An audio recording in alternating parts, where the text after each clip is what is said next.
नमस्कार दोस्तों। हम बाबा वाले, हम आपको मार देंगे। हम मोदी वाले हैं, हम आपको बर्बाद कर देंगे। हम सनातन धर्मी हैं, हम आपको जूता मारेंगे। हम वो सब हैं क्योंकि हम ही सरकार हैं। जी हां, यही संदेश योगी मोदी की डबल इंजन की सरकार पूरे देश में दे रही है। और जब वह पूरे देश में देती है तो पता चलता है कि किस तरह से इस देश में एक अराजक शासन स्थापित हो रहा है। वहीं जहां बिहार में चुनाव होने वाला है, विधानसभा चुनाव की तारीखों की घोषणा कर दी है चुनाव आयोग ने।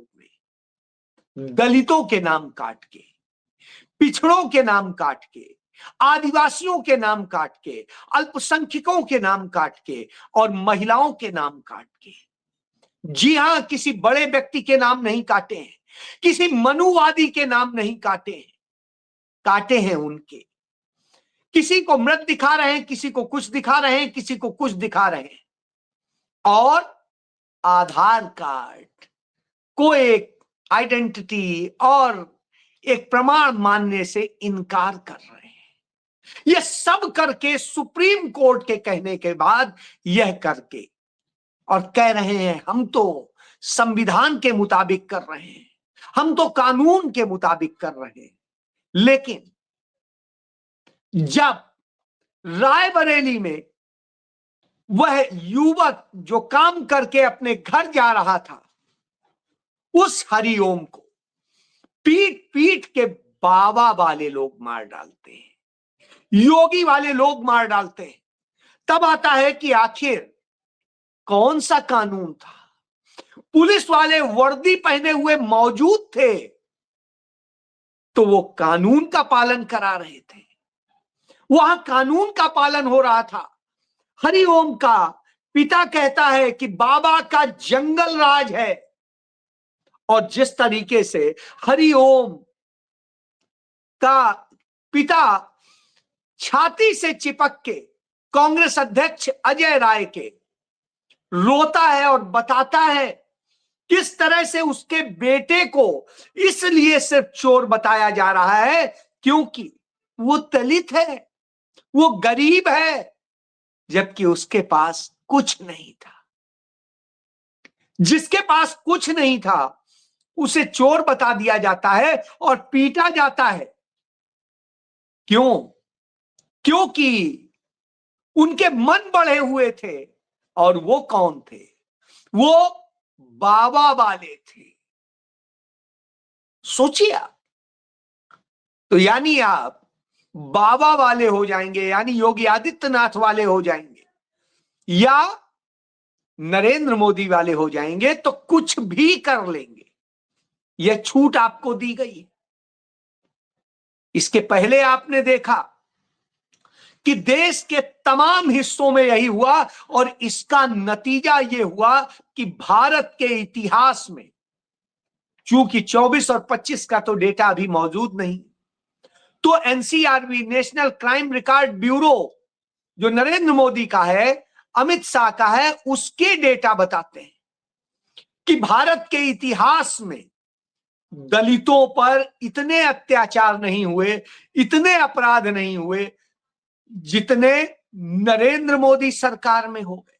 और ये सिर्फ दलितों पे नहीं हुए, इतने अपराध आदिवासियों पे भी कभी नहीं हुए जितने नरेंद्र मोदी और योगी की सरकार में हो गए। इतने अपराध महिलाओं पर कभी नहीं हुए जितने योगी मोदी की सरकार में हो गए। और यही नहीं, इतने हमले मुसलमानों पर कभी नहीं हुए जितने योगी मोदी की सरकार में हो गए। यानी आप हमले करेंगे, मारेंगे, मार डालेंगे, सब कुछ करेंगे। क्यों? क्योंकि आप बाबा वाले हैं, आप मोदी वाले हैं, आप सनातनी हैं और सनातनी होके आप कुछ भी कर डालेंगे। आपके एक मंत्री का प्रतिनिधि मध्य प्रदेश में एक आदिवासी युवक पर पेशाब करेगा और कोई कार्रवाई नहीं होगी, कुछ नहीं होगा। क्यों? क्योंकि वो सनातनी है, वो मोदी वाला है, योगी वाला है, या और जो है। तो अब आप समझिए, यह बनाया है। क्या दलित हिंदू नहीं होता है? क्या पिछड़ा हिंदू नहीं होता है? क्या आदिवासियों में हिंदू नहीं होते हैं? क्या और तमाम सारे हैं गरीब, वो हिंदू नहीं होते हैं? लेकिन नहीं, यहां तो ठाकुर का कुआं चलता है। ठाकुर का कुआं कहलाएगा, पानी भगवान का होगा, या जिसका भी समझ लिए, प्रकृति का। धरती प्रकृति की, मेहनत प्रकृति की। कुआं खोदेगा वह दलित, वह पिछड़ा, वह आदिवासी, वह मुसलमान, बनाएगा वो, और पानी से लेके कुआं सब कुछ ठाकुर का हो जाएगा। जब यह हो तो स्वाभाविक सी बात है, और यह एक जगह नहीं हो रहा है। अब तो सुप्रीम कोर्ट पर भी हमला हो रहा है, और सुप्रीम कोर्ट में देश के दूसरे दलित चीफ जस्टिस ऑफ इंडिया और बौद्ध धर्म को मानने वाले पहले चीफ जस्टिस ऑफ इंडिया पर पूरे कोर्ट के भीतर, कोर्ट रूम में जूते से हमला करता है, जो राकेश किशोर। वह राकेश किशोर वकील, आप कहेंगे कोई जंजी है क्या? नहीं, जंजी नहीं था। कोई युवा था, प्रौढ़ था? नहीं, युवा भी नहीं था, प्रौढ़ भी नहीं था। वो तो 71 साल का व्हाट्सएप अंकल था, और व्हाट्सएप अंकल जूता चलाता है। अब आप सोचिए, 71 साल का वह वकील जूता चलाता है। वो था कौन? वो आरएसएस, बीजेपी का कार्यकर्ता था। 2011 में वकील के तौर पर रजिस्टर हुआ आके सुप्रीम कोर्ट में। उसके पहले तमाम दूसरे काम कर रहा था। तो अब आप सोच लीजिए, जो शख्स सुप्रीम कोर्ट में इतने लंबे समय से प्रैक्टिस कर रहा है, वो जूता चलाता। कहां चलाता है? जिसे वो खुद कहते हैं न्याय का मंदिर, न्याय का मस्जिद भी कह सकते हैं, न्याय का गुरुद्वारा भी कह सकते हैं, और न्याय का चर्च भी कह सकते हैं। लेकिन हमारे यहां मंदिर कहा जाता है, हम भी कह दे रहे हैं। तो साहब, उस न्याय के मंदिर में, और न्याय के मंदिर पर किस पर चलाता है? जो न्याय का देवता है। उसने क्या अन्याय किया? हाँ, उसने अन्याय किया। उसने, निशिकांत दुबे ने जब उसी कुर्सी पर बैठे एक जस्टिस के लिए यह कहा था कि यह तो गृह युद्ध चलाना चाहता है, करना चाहता है, तो उसको गिरफ्तार करके जेल नहीं भेजा, उसको सजा नहीं की। इसलिए उसका मन बढ़ गया। इसलिए मन बढ़ गया कि एक यूट्यूबर जो भारतीय है, वो किस तरह से गालियां देता है। वो अनिरुद्धाचार्य, वो गालियां देता है, और इसके बाद इनमें से किसी के खिलाफ भी सुमोटो लेके कार्रवाई नहीं होती है।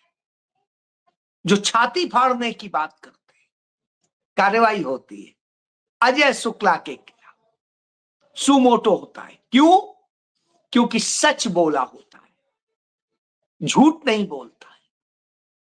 क्योंकि अजय शुक्ला ने यह कहा कि सुप्रीम कोर्ट का सम्मान बचना चाहिए, तो सुमोटो होता है। तो ऐसे लोगों पे जब कार्रवाई नहीं होती है, जब बुलडोजर एक्शन नहीं चलेगा, चीफ जस्टिस ऑफ इंडिया कहते हैं, उसके बाद भी बुलडोजर चलते हैं। जिस समय वो मॉरिशस में कह रहे होते हैं, उसी समय बरेली में चल रहा होता है, उस पर कार्रवाई नहीं होती है। तो फिर यही होता है। क्योंकि वो बाबा वाले हैं, वो सनातनी हैं, वो मोदी वाले हैं, और इसलिए वो कुछ भी कर सकते हैं। मोदी का नाम लेकर के इस चुनाव आयोग ने दलितों, पिछड़ों, आदिवासियों, अल्पसंख्यकों, महिलाओं के वोट काट दिए, चुनाव चोरी कर लिया। लेकिन साहब कोई कार्रवाई नहीं, तारीख पर तारीख पर तारीख।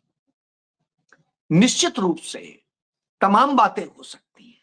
चलिए, इस तरह से, जिस तरह से सनातन धर्मियों, सनातन नाम का कोई धर्म है नहीं का, यदि आप कोई भी वैदिक धर्म या ब्राह्मण धर्म, जो भी धर्म कहते हैं, उसके तमाम धर्म ग्रंथ पढ़ डालिए, कहीं सनातन धर्म शब्द नहीं है, कहीं हिंदू धर्म शब्द भी नहीं है।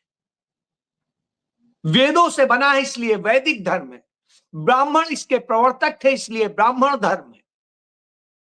लेकिन सनातनी बना करके, हिंदुत्व बना करके किसने इसको बर्बाद किया है?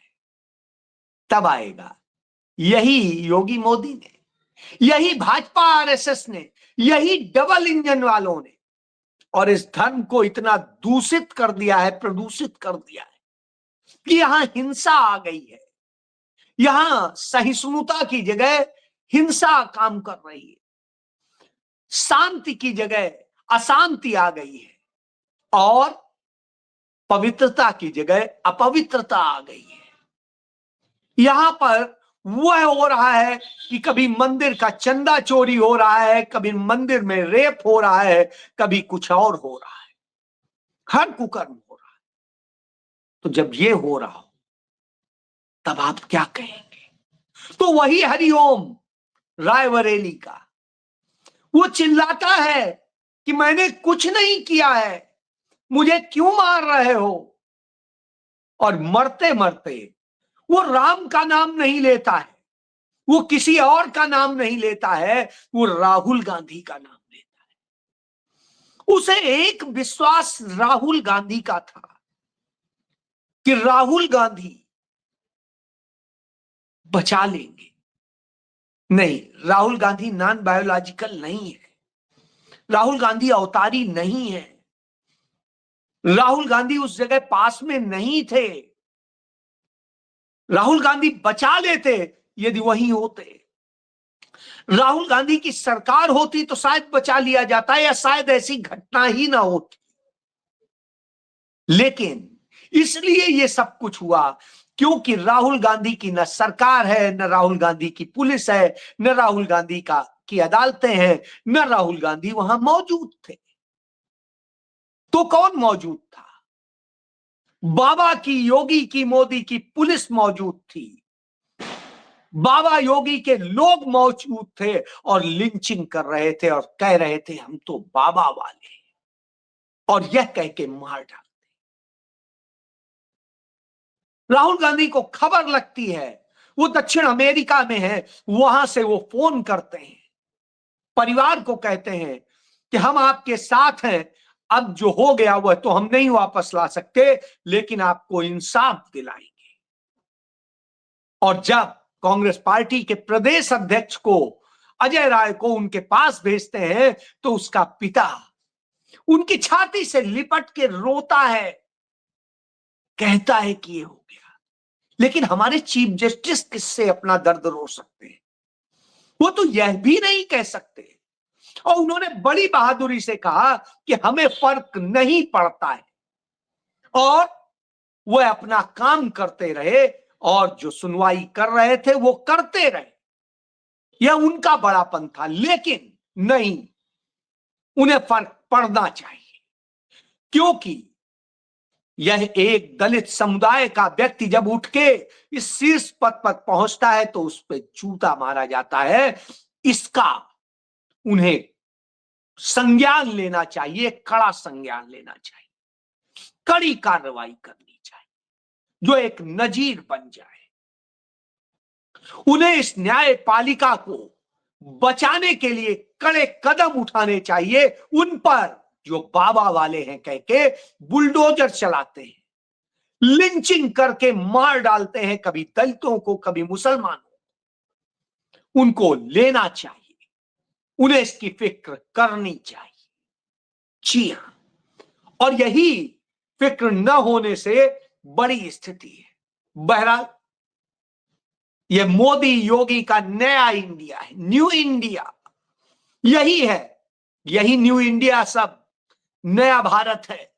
कहा था चुनाव आयोग ने, यही नया भारत है, कहते हैं योगी के लोग, मोदी के लोग। और इस देश में अन्याय करते हैं। नया भारत है भागवत का, नया भारत है बीजेपी आरएसएस का, जो असहिष्णुता बढ़ाता है, जो हिंसा बढ़ाता है, जो सहिष्णुता को खत्म करता है, जो दलितों, पिछड़ों, अल्पसंख्यकों, आदिवासियों को मार डालता है। यही तो वजह है कि उन पे अत्याचार लगातार बढ़ रहे हैं। पहले आप देखिए जिस तरीके से न्यू नॉर्मल इसे बनाया जा रहा है, यह चिंताजनक है। तो सोचना चाहिए कि आप कौन सा भारत बना रहे हैं।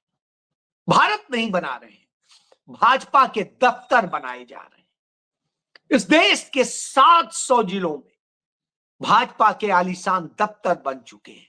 हर दफ्तर करोड़ों रुपए का है। कहां से आ गए इतने, किसने दे दिए?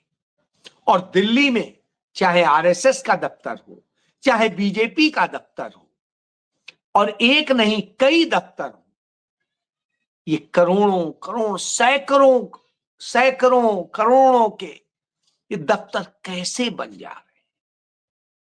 इसके लिए पैसा कहां से आ रहा है? क्या उसी तरीके से आ रहा है जैसे तमिलनाडु के गणेशन को, प्रवीण गणेशन को इतना भ्रष्टाचार के लिए परेशान किया गया कि वो कारोबार छोड़ के चला गया। इस देश के 50,000 पूंजीपति 250 लाख करोड़ रुपया लेके चले गए। 250 लाख करोड़ रुपया लेके इस देश से चले गए। क्यों? क्योंकि इस देश में न न्याय बचा, न सुरक्षा का आभास है, न उन्हें व्यवस्थाएं मिल रही हैं, न अच्छी शिक्षा है, न अच्छा स्वास्थ्य है, न कोई है। तो जब यह स्थिति होगी तो फिर कौन सा भारत बनाया है? यदि यही आपका राम राज्य है तो इस राम राज्य की किसी को जरूरत नहीं। बिहार चुनाव की घोषणा हुई है, बिहार जवाब देगा कि तुम कर क्या रहे हो, तुम किसका सम्मान करते हो या नहीं करते हो। इस घटना के 5 घंटे 6 घंटे गुजरने के बाद भी नरेंद्र मोदी ने कोई ट्वीट करके भी चिंता नहीं जताई है। हां, कांग्रेस अध्यक्ष मल्लिकार्जुन खड़गे ने जरूर जताई, क्योंकि वो दलित समुदाय से हैं। और राहुल गांधी ने जताई है, विदेश में रहते हो। लेकिन मोदी योगी वालों को फिक्र नहीं है। क्यों? क्योंकि वो तो कुछ भी कर सकते हैं, नॉन बायोलॉजिकल अवतारी है। तो सोचिए इस देश को क्या बना दिया गया है। फिर आप सोचिए, राहुल गांधी सही तो कहते हैं कि इस देश में दलितों, पिछड़ों, आदिवासियों, अल्पसंख्यकों और गरीबों को मारा जा रहा है, महिलाओं को मारा जा रहा है, उनका सब छीना जा रहा है, और आप खामोश हैं, खामोश बने रहिए। मरेंगे सब, कोई आज, कोई कल। जय